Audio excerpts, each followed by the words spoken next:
BioWare is a developer that is known for its legendary RPGs, Baldur's Gate 1 and 2, Star Wars Knights of the Old Republic, and Mass Effect. But it's their dark fantasy RPG, Dragon Age Origins, that we're here to talk about today. The first in the Dragon Age series, and released in 2009, Origins is sandwiched between two of the greatest RPGs of all time, Mass Effect 1 and Mass Effect 2. Dragon Age Origins was BioWare's first foray into the dark fantasy genre, with lore and a franchise of their own making, as opposed to the Baldur's Gate games that had come previously.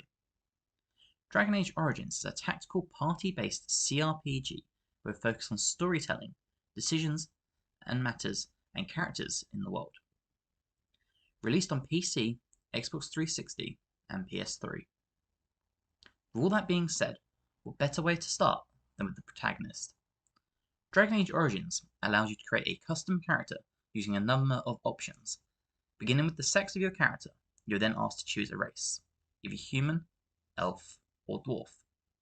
Finally, you're tasked with choosing your class. You can choose to be a warrior, a rogue, a mage, with only one restriction. Due to lore and storyline reasons we won't get into here, dwarfs, as a race, cannot play as a mage.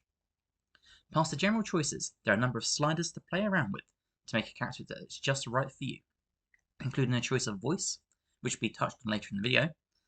All this culminates to making your portrait, where you can make some very serious looking characters.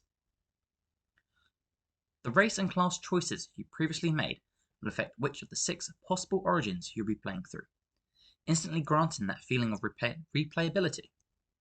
The origins themselves aren't limited to just the beginning of the game, as characters you meet throughout the game will react differently towards you based just on your origin story.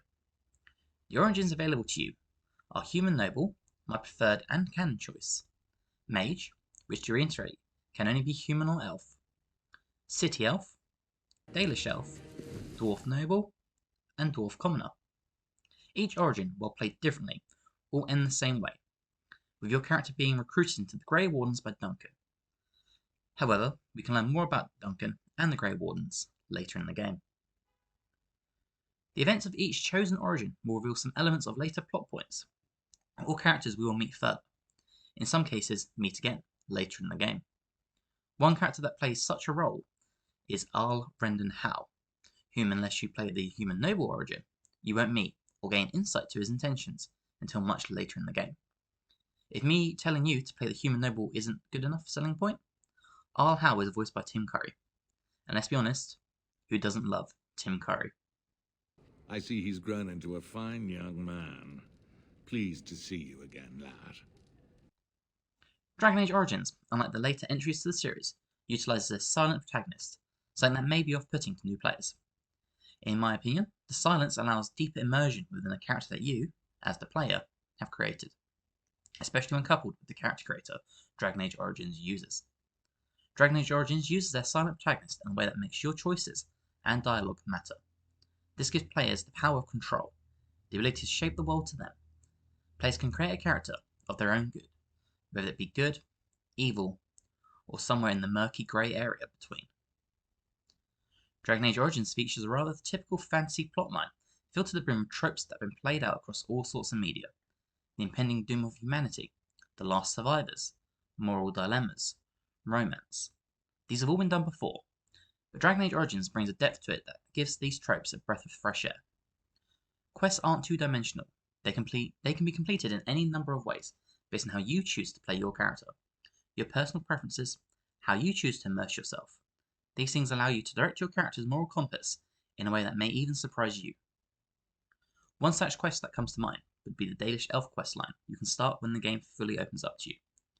Without spoiling too much for anyone that hasn't played the game, this questline places you in the throes of deceit and the choice to allow one revenge or another, unless you have the skills to broker peace. The intensity in which Dragon Age Origins places in their quests, main or side, is unlike any other game, making this another point for replay value. The choices you make in these quests matter. They affect the end game of Origins, but to think they only affect the game which you're playing would be to diminish the work that BioWare has put into making Dragon Age a true series. The choices you make in Origins will carry through the sequels, be it with world building or character cameos. While the actual choices and dialogue are a huge part of the game, it would be foolish foolish to diminish combat entirely. Combat is, at best, outdated. Certain players may find this hard to come to terms with, but it just adds to the charm of the game. If you're a fan of fast-paced RPGs like The Witcher, you'll find that Dragon Age Origins is a stark contrast from that. Dragon Age Origins offers real-time combat, featuring only a third-person POV, but also an overhead tactical view. Entering tactical mode allows the player to plan, set up spells, or even just survey the area. Switching between the two points of view is seamless, allowing the player to choose, akin to games like Baldur's Gate and more recently, Pillars of Eternity. When it comes to DLC content, Dragon Age Origins is stacked with plenty. Smaller DLCs that add to the main game, item DLCs, as well as a full expansion taking place after the main game, Dragon Age Awakening, followed by more DLC that goes after, including the final chapter of the Dragon Age Origins saga, Witch Hunt. In all, there were 7 major DLCs released for this game before the release of Dragon Age 2. It's no secret that RPGs are my personal choice of video game. Dragon Age Origins opened my eyes to the world of RPGs when it first released, and arguably there are many games better, and other RPGs in the years since which are better, games such as The Last of Us, The Witcher, Divinity Original Sin. But whether that be through story or graphics or even gameplay, it's that feeling I remember of being engrossed in Dragon Age Origins for the first time when I picked it up all those years ago. It's that level of engagement with a video game and the lore why I, and many other players, still go back to this game years later.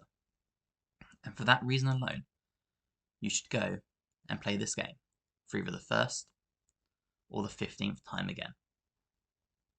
Thank you for watching, guys. If you've enjoyed this new type of video, please let me know. If you have, please drop it a like. Subscribe to the channel if you want to see more. And hopefully, I'll see you in the next one. Bye, guys.